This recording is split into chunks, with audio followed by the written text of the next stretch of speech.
36 குருமார்களிடம் கற்ற வித்தை 28 வருட அனுபவம் வாய்ந்த ஜோதிடர் பண்டிட் விஜய் அவர்களின் VLB ஜோதிட முறையை கற்றுக்கொள்ள வேண்டுமா? மொபைல் நம்பர் வைத்து ஜோதிடம், ஆதார் கார்டு வைத்து ஜோதிடம், எம்டி கட்டம் வைத்து ஜோதிடம், ஒரு ஜாதகத்தை வைத்து 100 பேருக்கு பலன் சொல்லும் முறை, இந்த மாதிரியான ஜோதிட முறை கற்றுக் கொடுக்கப்படும். இதில் 1ஆம் பாவக வகுப்பு பிப்ரவரி 22ஆம் தேதி ஆரம்பம். முன்பதிவுக்கு அழையுங்கள். எஸ், வீடு, ஸ்கூல்ஸ், ஹோட்டல்ஸ், ஸ்டோர் ரூம் இங்கெல்லாம் பார்ட்டிஷன் வால் கட்டணும்னாலும் இப்போ பில்டிங் ஓனர்ஸோட first choice Renocon Rapid Wall Panels.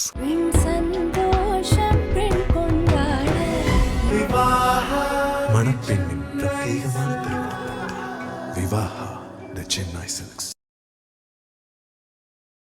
ஒரு சனி பெயர்ச்சிக்கு பிறகு எப்படி நிறைய சோதனைகள் வருதோ, அப்படி கிரகணம் நடந்த பிறகும் பல ராசிக்காரர்களுக்கு சோதனைகள் அப்படின்னு வந்துடும்.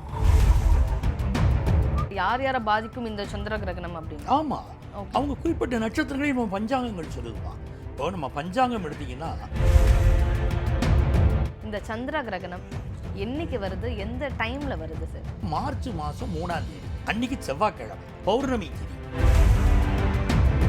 அப்போ இதுல பாதிக்கப்படக்கூடிய நட்சத்திரங்கள் யாருன்னா பரணி, பூரம், பூராடம்.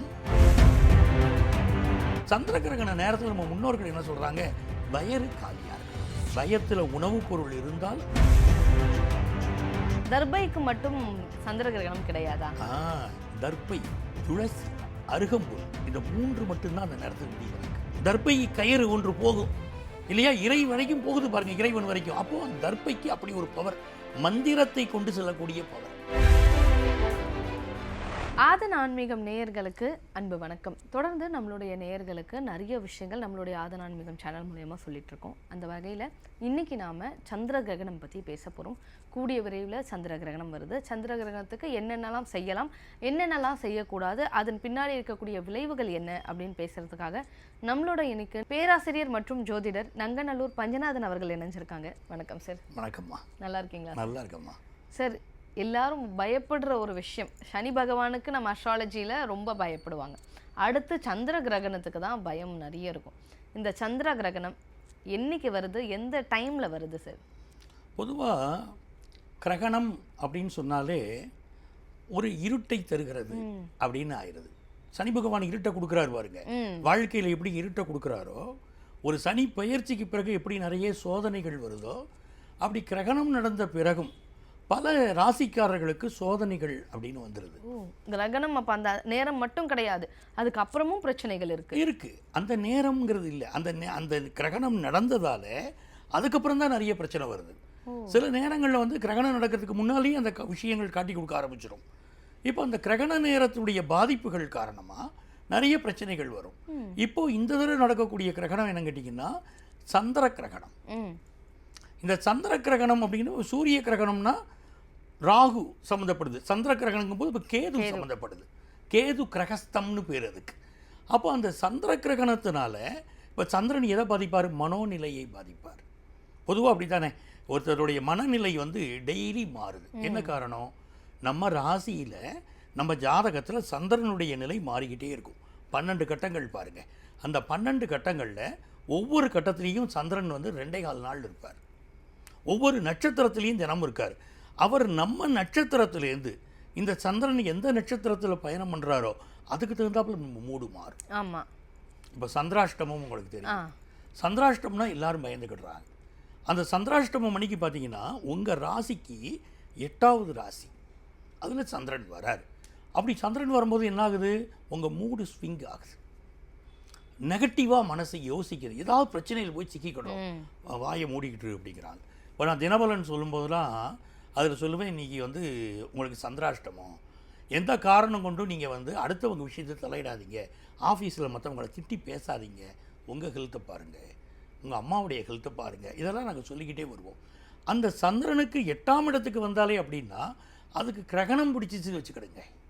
அப்போ என்ன ஆகுதுன்னா மனிதர்களுடைய மனோநிலை பாதிக்கும் மாதிரி பல விஷயங்கள் நடக்குது. அப்போ மூடு ஸ்விங் ஆகுதுன்னு சொல்கிற மாதிரி அதே மாதிரி இதில் பலருக்கு பலவிதமான பாதிப்புகள் வரும். அப்போ எந்த நட்சத்திரத்தில் அது நடக்குது, யார் யாரை அது பாதிக்கும் அப்படிங்கிறத பார்க்கணும். ஓகே, இப்படி கூட சொல்ல முடியுமா சார், யார் யாரை பாதிக்கும் இந்த சந்திர கிரகணம் அப்படின்னு? ஆமாம், அவங்க குறிப்பிட்ட நட்சத்திரங்களை நம்ம பஞ்சாங்கங்கள் சொல்லுதுமா. இப்போ நம்ம பஞ்சாங்கம் எடுத்திங்கன்னா திதி, வாரம், கரணம், யோகம், நட்சத்திரம். 5 சூட்சமம். அந்த 5 சூட்சமத்தை யார் புரிஞ்சுக்கிறாங்களோ அவங்களுக்கு தோல்வியே கிடையாது. ஓ, மிகப்பெரிய வெற்றியை பெறலாம். இப்போ நீங்கள் உங்களுக்கு திதி அப்படின்னா தெரியும். இந்த திதியில் ஒருத்தருக்கு ஒரு காசு பணம் சேரணுமா, திதியை பிடிங்க, நிதி வரும். நாங்கள் திதியை பிடித்தால் நிதி வரும். சரிங்களா? கரணம்னு இருக்கு பாருங்க, அந்த கரணத்தை பிடித்தால் உங்கள் காரியத்தில் 100% நீங்கள் ஜெயிக்கலாம். இப்போ ஒருத்தர் பவகரணத்தில் பிறக்கிறார். அந்த பவகரணத்தில் வந்து மிகப்பெரிய விஷயங்கள் நீங்கள் சாதிக்கலாம். ஒரு நல்ல காரியத்தை பவகரணத்தில் பண்ணணும். உங்களுக்கு ஒரு நிறைய தடைகள் இருக்குது லைஃப்பில். எனக்கு வந்து காரியம் கண்டிப்பாக வெற்றி பெறணும் அப்படின்னு வச்சுக்கோங்க, கரசை கரணம்னு இருக்குது. அந்த கரசை கரணத்தில் ஒரு காரியத்தை தொடங்கினால் அந்த காரியம் வெற்றி அடையும். 90s கிட்ஸ்லாம் கல்யாணம் ஆகிறேன்னு சொல்லிக்கிட்டு இருக்காங்க பாருங்கள், அவங்களுக்கு பவம் கரணத்தில் போய் இந்த பாருங்கள் 5 விஷயத்தில் ஒரு விஷயம் கரணம். அந்த பவம் கரணத்தில் போய் ஆஞ்சநேயர் இருப்பார் பாருங்க, இன்ன கோலத்தில் ஆஞ்சநேயர் இருப்பார். நம்ம நங்கநல்லூர்லேயே இருக்கு நங்கநல்லூர் ஆஞ்சநேயர் இல்லைங்களா? அப்போ போய் அந்த ஆஞ்சநேயருக்கு அர்ச்சனை பண்ணணும். யாருக்கு கல்யாணம் நடக்கலையோ அவங்களுக்கு பவம் கரணத்தில், அற்புதமான கரணம், அந்த பவகரணம் பவம் கரணம் போடுவாங்க. அந்த கரண நேரத்தில் போய் அர்ச்சனை பண்ணணும். ஒரு திதிக்கு 2 கரணம் வருது. அப்போ அந்த பவம் கரணம் எந்த நேரத்தில் இருக்குது அப்படின்னு பார்த்துக்கணும். இதெல்லாம் பஞ்சாங்கத்தை பார்த்தீங்கன்னாலே தெரியும். அந்த நேரத்தில் போய் அர்ச்சனை பண்ணினா எப்படிப்பட்ட திருமண தடையாக இருந்தாலும் விலகுது. அது எவ்வளோ பெரிய விஷயம் பாருங்க. கண்டிப்பாக சார். இப்போது மோடிஜி இருக்கார். அவர் நம்ம நாட்டுடைய பிரதமர் என்ன பண்ணார், இன்னொரு கட்சியை ஜெயிச்சுக்கிட்டு நம்ம வரணும், அதுக்கு கரணத்தை பயன்படுத்தினார். அதுதான் சூட்சமங்கன்னு சொல்கிறேன். பத்திரை கரணத்தை பயன்படுத்துகிறாங்க. இந்த பத்திரை கரணத்தை பயன்படுத்தி தான் காங்கிரஸ் கட்சியை வீழ்த்துவதற்கு அவர் திட்டங்களை மேற்கொண்டார். அப்போ எவ்வளவு சூட்சமங்கள், ஒவ்வொரு கரணத்துக்கு பின்னால் பல ரகசியம் இருக்குது. அப்படி நம்ம பார்க்குறோம் இல்லையா? அப்போது திதி, வாரம், கரணம், யோகம், நட்சத்திரம்ங்கிறோம். அப்போது கிரகத்தில் சந்திரன், இந்த சந்திர பகவான் வந்து நம்முடைய மனோநிலைகளை முடிவு பண்ணுறாரு, நம்ம வாழ்க்கையை முடிவு பண்ணுறாரு. நம்ம டெய்லி என்ன பண்ணுவோம், இந்த நேரத்தில் நம்ம பேசுகிறோமா, அதுக்கு அந்த சந்திரனுடைய அந்த அனுமதி இல்லாமல் முடியாது. நாங்கள் தினபலன் சொல்கிறோம்னா சந்திரனை பேஸ் பண்ணி தான் சொல்கிறோம். நம்ம வந்து வருஷ பலன்கள் எடுக்கிறோம் பாருங்க. அப்போ என்ன பண்ணுறோம், சனி பெயர்ச்சி, குரு பெயர்ச்சின்னு எடுக்கிறோம்ல, வருஷத்துக்கு ஒரு முறை 2.5 வருஷத்துக்கு சுற்றுற கிரகம் வச்சுக்கிட்டு அந்த பெயர்ச்சியை பார்க்குறோம். தினபலன் பார்க்குறோம்னா 2 நாளைக்கு ஒரு வாட்டி. அப்போ சந்திரனை ஒவ்வொரு நாளும் சந்திரன் மாறுறாரு, அதை வச்சுக்கிட்டு தினபலன் சொல்கிறோம். அந்த சந்திரன் வந்து இப்போ வந்து கேது கிரகஸ்தம் அப்படின்னு சொல்லி சந்திர கிரகணம் முழுசாக நடக்குது. இந்த தடவை முழுமையான சந்திர கிரகணம். சில நேரங்களில் நீங்கள் பார்த்தீங்கன்னா பார்ச்சுவ சந்திர கிரகணம்னு பஞ்சாங்கத்தில் போடுவான். இந்த தடவை பார்த்தீங்கன்னா பூரண சந்திர கிரகணம்னு போட்டிருப்பாங்க. ரெண்டுத்துக்கும் வித்தியாசம் என்ன? ஆமாம், பார்ச்சுவ சில பகுதிகளில் தெரியும், சில பகுதிகளில் தெரியாதுன்னா பார்ச்சுவ சந்திர. பொதுவாக சொல்லுவாங்கல்ல சார், இந்த சந்திரகிரகணம் வந்து அமெரிக்காக்கானது, ஆஸ்திரேலியாக்கானது, இந்தியாவில் கிடையாதுன்னு. ஆனால் இந்த வாட்டி வந்து உலகத்தில் இருக்க எல்லா நாட்டிலையுமே சந்திரகிரகணம் நடக்கும். நமக்கு முழுமையான சந்திர கிரகணம், நமக்கு தமிழகத்திற்கு முழுமையான சந்திர கிரகணம். நமக்கு எது பாதிக்கும், நம் பார்ச்சுவ சந்திர கிரகணம்னா இது தமிழகத்தில் பாதிக்காது, வடக்க பாதிக்கும், ஏதோ காரணங்கள் சொல்லுவோம். இந்த தடவை பார்த்தீங்கன்னா இந்த சந்திர கிரகணம் தமிழகத்தை முழுமையாக பாதிக்கக்கூடிய சந்திர கிரகணம். Okay okay sir. இந்த சந்திர கிரகணம் என்னைக்கு நடக்குதுன்னா மார்ச் மாதம் 3ஆம் தேதி, மார்ச் 3 அன்னைக்கு செவ்வாய்க்கிழமை பௌர்ணமி திதி. அந்த பௌர்ணமி அன்னைக்கு சந்திர கிரகணம் வருது. முழு நிலவு அன்னைக்கு சந்திரன். ஆமாம், அந்த முழு நிலவு இருந்தால் தான் அந்த கிரகணம் வர முடியும். அதனால அன்னைக்கு சந்திர கிரகணம் நடக்குது. அந்த சந்திர கிரகணம் நடக்கக்கூடிய கிழமை செவ்வாய்க்கிழமை. அப்போ யாரெல்லாம் வந்து செவ்வாய்க்கிழமைகளில் பிறந்திருக்காங்களோ அவங்களுக்கெல்லாம் இந்த சந்திர கிரகணம் பிடிக்குதுன்னு அர்த்தம். இப்போ இது பாதிப்பை கொடுக்கும். சரிங்களா? அதே மாதிரி இந்த கிரகணம் நடக்கக்கூடிய நட்சத்திரம் வந்து சிம்மராசி பூரம் நட்சத்திரம். அப்போ இந்த பூரம் நட்சத்திரம்னா, பூரம்ங்கிறது சுக்கிரனுடைய நட்சத்திரம். சுக்கிரனுக்கு மொத்தம் 3 நட்சத்திரம், பரணி, பூரம், பூராடம். இந்த 3 நட்சத்திரத்துக்காரங்களுக்கும் கிரகணம் பாதிப்பை தரும். பரணிங்கிறது மேஷ ராசியில் வருது, பூரம்ங்கிறது சிம்ம ராசியில் வருது, பூராடம்ங்கிற நட்சத்திரம் தனுசு ராசியில் வருது. ஆக இந்த 3 ராசிக்காரர்களுக்கும் இந்த கிரகணம் பாதிப்பை தரும். செவ்வாய் அப்படி செவ்வாய்க்கிழமைகளில் பிறந்தவங்களுக்கு பாதிப்பை கொடுக்குது. இதுக்கு இந்த பூரம் நட்சத்திரத்தில் சந்திர கிரகணம் நடக்குதுன்னா அன்னைக்கு மத்தியானம், இது வந்து கிட்டத்தட்ட ஒரு 3 மணி 20 நிமிஷத்துக்கு ஆரம்பிச்சிருது. இன்றைக்கி 3ஆம் தேதி மத்தியானம் 3 மணி 20 நிமிஷத்துக்கு சந்திர கிரகணம் ஆரம்பிக்குது. ராத்திரி 7 மணி 53 நிமிஷம் வரைக்கும் சந்திர கிரகணம் இருக்குது. அப்போ இதில் பாதிக்கப்படக்கூடிய நட்சத்திரங்கள் யாருன்னா ஒன்று பரணி, பூரம், பூராடம், மகம், உத்திரம். அந்த 2 நட்சத்திரங்களுக்கு என்ன கணக்குன்னா அது 2 சிம்மராசியில் வருதே, மகமும் உத்திரமும். அதனால் சிம்மராசியில் தான் பூரம் இருக்குது. அப்போ சிம்மராசிக்காரர்களுக்கு முழுமையான சந்திர கிரகணம். அவர்கள் மிக பாதுகாப்பாக தங்களுடைய செயல்கள், தங்கள் மனசில் நினைக்கிற திட்டங்களை கூட வெளிப்படையாக சொல்லக்கூடாது. சந்திர கிரகணம் அப்படிங்கும்போது உங்களை பாதிக்கும். அது நீங்கள் ஏற்படுத்தக்கூடிய செயல்கள், உங்கள் சிந்தனைகள் பாதிக்கும். அப்போ சிந்தனைகளை ரொம்ப நேர்மையாக நம்ம வச்சுக்கிடணும், சரிங்களா? அப்போ இந்த நேரத்தில் எப்போ சந்திர கிரகணம் இருக்குன்னா மத்தியானம் 3:20 7:53 வரைக்குங்கிறோம். சந்திர கிரகண நேரத்தில் நம்ம முன்னோர்கள் என்ன சொல்கிறாங்க, வயிறு காலியாக இருக்கணும். என்ன காரணம்? வயத்தில் உணவுப் பொருள் இருந்தால் அது முழுமையாக உடல் நலத்தை பாதிக்கும். நீங்கள் ஒருத்தருக்கு பாருங்களேன், வயிறு சரியில்லை, வயிறு சரியில்லாதவங்க நிறைய கோவப்படுவாங்க. தனி மனித வாழ்க்கையில் அவங்களுடைய மனநிலைகள் பாதிக்கப்படும். வயிறு சுத்தமாக இருந்தாலே வாழ்க்கை சுத்தமாக இருக்கும். ஓகே.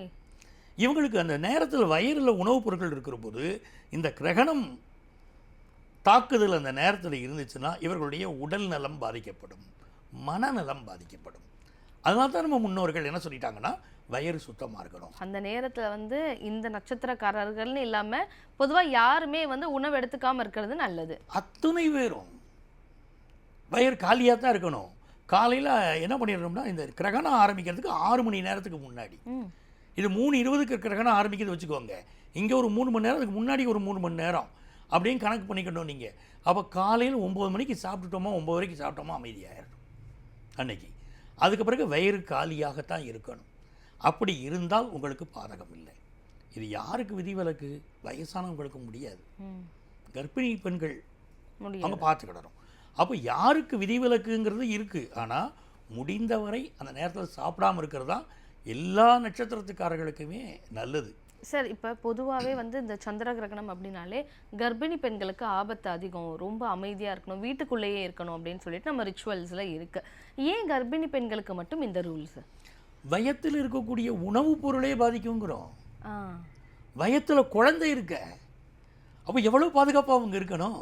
அதனால தான் என்ன பண்ணிடுவாங்க, வீட்டு ஜன்னலை கூட அடைச்சி வைக்க சொல்லுவாங்க. ஜன்னலை அடைச்சி மேலே துணியை போட்டு பொருத்தி அந்த கர்ப்பிணி பெண்கள் இருக்கக்கூடிய அறையை மிக பாதுகாப்பாக வச்சுருப்பாங்க. இதுக்கு என்ன ஒன்று சொல்கிறாங்கன்னா தர்பை புல்லுன்னு. அடுத்து என்னுடைய கேள்வி அதுவாக தான் சார் இருந்தது. தர்பைக்கு மட்டும் சந்திர கிரகணம் கிடையாதா? தர்பை, துளசி, அருகம்புல், இந்த 3 மட்டும்தான் அந்த நேரத்தில் விதிவிலக்கு. அந்த தர்பைக்கு எப்படின்னா மந்திர ஆற்றல் உண்டுன்னு சொல்கிறோம். அமாவாசை தர்ப்பணம் கொடுக்குறோம், தர்பை பிடிச்சிக்கிட்டு தான் நம்ம தர்ப்பணம் கொடுக்குறோம். ஆமாம், தர்பை தர்ப்பணம் நமக்கு தெரியுமே. அப்படி தர்ப்பணம் கொடுக்குற போது தான் அது முன்னோர்களுக்கு போய் சேர்க்கிறதுங்கிறோம். கோயில்களில் ஹோமம் பண்ணுறாங்க, நீங்கள் பாருங்கள், ஹோம குண்டலத்துலேருந்து போகும் தர்பை கயிறு ஒன்று போகும் இல்லையா, இறை வரைக்கும் போகுது பாருங்கள், இறைவன் வரைக்கும். அப்போது அந்த தர்பைக்கு அப்படி ஒரு பவர், மந்திரத்தை கொண்டு செல்லக்கூடிய பவர், நெகட்டிவை தடுக்கக்கூடிய பவர் அது இருக்கிறதுனால தர்பையை பயன்படுத்துகிறாங்க. சில இடங்களில் துளசி, அருகம்புல் இதையும் பயன்படுத்துகிறாங்க. எப்படி பயன்படுத்துவது? நம்ம வீட்டில் உணவுப் பொருள் சமைச்சிட்டோம் காலையில், அந்த உணவுப் பொருள் அந்த நேரத்தில் அந்த நெகட்டிவ் ரேஸ் பட்டு அதை பின்னால் நம்ம சாப்பிடும்போது பாதிப்பு வந்துடக்கூடாது. அந்த தண்ணீர் பாத்திரத்தின் மீது மேலே கூட ஒரு தர்ப்பப்புல்லை போட்டு வைப்பாங்க. அப்போ நம்ம காலை நேரத்தில் உணவு சமைக்கிறோம்ல சார், அது சந்திர கிரகணத்துக்கு அப்புறமா நம்ம பயன்படுத்தும் போது அது பாய்சனாக கூட மாறிடும். பாய்சனாக மாறும் என்று நம்முடைய முன்னோர்கள் சொல்கிறாங்க. Okay sir. அப்போ அப்படி ஆயிடுச்சுன்னா என்ன ஆகுது? உடம்புக்கு கெடுதலாக போயிடக்கூடாது. அந்த நேரத்தில் நம்ம நினைக்கக்கூடிய சிந்தனை கூடமா நம்ம நெகட்டிவாக நினைச்சா அது நம்மளை பாதிக்கும். அப்போ முதல்ல என்ன பண்ணுறாங்க, உணவுப் பொருட்கள் மேலே தர்பை புல்லை போட்டு வைக்கிறாங்க. போட்டு வச்ச உடனே இந்த நெகட்டிவ் ரேஸ் உள்ளே போகாது என்று நம்பப்படுது. இது என்ன சார் இப்படி அப்படி போகாதா அப்படின்னா, அமாவாசைக்கு தர்ப்பணம் கொடுக்கும்போது கூடமா நம்மளுடைய ஆசனம், அதாவது உட்காரக்கூடிய கீழே உட்கார்றோம் வச்சுக்கோங்களேன், கீழே ஒரு விரிப்பு வச்சுக்கிட்டு உட்காடுறோம், தர்பையை போட்டுக்கிட்டு தான் மேலே உட்காடுறோம். ஆமாம், அமாவாசை தர்ப்பணம் கொடுக்கும்போதே கையில் பவித்திரம் போட்டுக்கிடுறோம், தர்பையை வச்சுக்கிட்டு மந்திரத்தை சொல்கிறோம். அந்த மாதிரி அந்த தர்பைக்கு இப்படி ஒரு சக்தி இருக்கிறதுனால நெகட்டிவ் ரேஸ் நம்மள்கிட்ட பாயாதபடி அது காப்பாற்றிடும் ஒரு நம்பிக்கை நம்ம முன்னோர்கள் கண்டுபிடிச்சு வச்சுருக்கிறாங்க. நம்ம ஒன்றும் புதுசாக கண்டுபிடிக்கல, முன்னோர்கள் கண்டுபிடிச்சு வச்சுருக்காங்க. அதை பின்பற்றினாலே போதும். ரெண்டாவது, இந்த உணவு பொருள் இருக்குது பாருங்கள், இது பாய்சன் ஆகக்கூடாது, இது தடுத்துருது. அப்போ வயத்தில் இருக்கக்கூடிய குழந்தை எவ்வளோ சேஃப்டியாக இருக்கணும். இந்த நேரத்தில் நெகட்டிவாக நீங்கள் எதை செய்தாலும் அது பல மடங்கு பெருகும். ஓகே. அது நெகட்டிவோ பாசிட்டிவோ நீங்கள் எதை செய்தாலும் பல மடங்கு பெருகும். கர்மா பெருகக்கூடிய நேரம் இது. கர்மானா என்ன? உங்களுடைய செயல்கள், நம்மளுடைய விளைவுகள். நம்மளுடைய செயல்களில் எல்லாரும் கர்மானா கெட்டதுன்னு நினைக்கிறாங்க. நல்ல கர்மாவும் உண்டு, கெட்ட கர்மாவும் உண்டு. நாம என்ன செய்கிறோம், நீங்கள் பாசிட்டிவாக செய்தீங்கன்னா பாசிட்டிவாக நடக்கும், நெகட்டிவாக செய்தால் நெகட்டிவாக நடக்கும். இப்போது நம்ம பேசிக்கிட்டு இருக்கோம், என்னுடைய கர்மா உங்களை பாதிக்கும், என்னுடைய கர்மா அவரை பாதிக்கும், இவருடைய கர்மா என்னை பாதிக்கும்னு சொல்லிட்டு நீங்கள் பேசக்கூடிய இடம். நீங்கள் ஒரு கோயிலில் போய் உட்காடுறீங்க. எதுக்காக கோயிலுக்கு போய் சொல்கிறாங்க? அங்கே இருக்கக்கூடிய பாசிட்டிவ் விஷயங்கள், வைப் உங்களுக்கு கிடைக்கும். அதுக்கு தானே கோயிலுக்கு போய் சொல்கிறாங்க, கர்மா நெகட்டிவ் கர்மாவை எடுத்துருங்கிறாங்க. அப்படித்தான் இந்த நேரத்தில், கிரகண நேரத்தில் தீய கர்மா ஆக்டிவேட் ஆயிரும் ஈஸியாக. அப்படி ஆகாமல் இருக்கணும் அப்படின்னா நம்ம என்ன பண்ணணும்? நல்ல விஷயங்களை செய்யணும். அதுக்கு என்ன சொல்கிறாங்கன்னா, இந்த நேரங்களில் இந்த உபாசனை பண்ணுறவங்க, தெய்வ வழிபாடுகள் செய்கிறவங்கள பாருங்கள், வீட்டுக்குள்ளே உட்காந்துக்கிட்டு மனசுக்குள்ள மந்திரங்கள் சொல்லுவாங்க. சத்தமாக சொல்கிறது இல்லை, மனசுக்குள்ள மந்திரங்கள் சொல்லுவாங்க. அந்த மந்திரம் நீங்கள் ஒரு முறை சொன்னீங்கன்னா 1000 முறை சொன்னதுக்கு சமம்ங்கிறாங்க. அப்போ நீங்கள் நிறைய மந்திரங்கள் நிறைய மனசுக்குள்ள சொல்ல அந்த நெகட்டிவ் ரேஸை விலக்கி உங்களுக்கு பாசிட்டிவ் வைப் கொடுக்குது. Okay sir. அதனால தெய்வ மந்திரங்களை நீங்கள் நிறைய சொல்லணும். ஒரு பிரகண்டாவுத்தர் இருக்காங்க அப்படின்னா அந்த நேரத்தில் சுந்தரகாண்டம் வாசிக்கணும். பிறக்கிற குழந்தை மிக நல்ல குழந்தையாக பிறக்கும். அதே மாதிரி உங்களுக்கு ஒரு பெரிய ஆபத்து இருக்குது நீங்கள் நினைக்கிறீங்களா, நரசிம்மர் மந்திரங்களை அந்த நேரத்தில் சொல்லணும். இப்படி எந்த தெய்வ மந்திரத்தை சொல்கிறோமோ அது பலன் இருக்கும். உதாரணமாக இப்போ எங்கள் கணவன் மனைவி உறவில் பிரச்சனை இருக்கும், அவர்களெல்லாம் கணபதி மந்திரத்தை சொல்லணும். ஓகே. கணபதி மந்திரத்தில் ரொம்ப எளிமையான மந்திரம், ஓம் கம் கணபதியே நமஹ. இந்த மந்திரத்தை சொல்லிக்கிட்டே இருக்கணும். சொல்ல பார்த்தீங்கன்னா இவங்களுக்கு வரக்கூடிய நெகட்டிவ் விஷயங்கள் போய் கணவன் மனைவிக்கு இடையில் ஒரு நல்ல ஒற்றுமை ஏற்பட்டுரும். கண்டிப்பாக சார், கண்டிப்பாக சார். அதே மாதிரி கிரகணம் அப்படின்னாலே எல்லா கோவில்களும் மூடி இருக்கும், எந்த கோவிலும் திறக்கக்கூடாது அப்படின்னு சொல்கிறாங்க. ஆனால் இது திருவண்ணாமலைக்கு மட்டும் விதிவிலக்கு, அங்கே மட்டும் கிடையாது அப்படின்றாங்களே, இது உண்மைதானா சார்? அதாவது கிரகண நேரத்தில் தெய்வ பூஜைகள் நடைபெறாது, கோவில் நடைய சாத்திடுவாங்கம்மா. தெய்வங்களுக்கே இந்த கட்டுப்பாடு பெறும், மனிதர்களை ஏமாத்துறோம் நம்ம. அந்த 3:20 7:53 மத்தியானம் 3:20 7:53 வரை எல்லா கோயில்களும் நடை சாத்தி தான் இருக்கும்.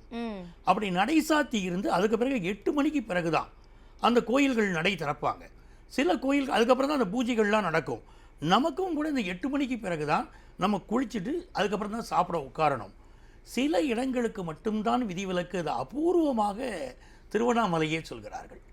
மற்றபடி எந்த கோயில் நீங்கள் எடுத்தாலும் சரி, கிரகண தோஷம் இருக்கக்கூடிய நேரத்தில் கோவில் நடை சாத்தி தான் வைப்பார்கள்.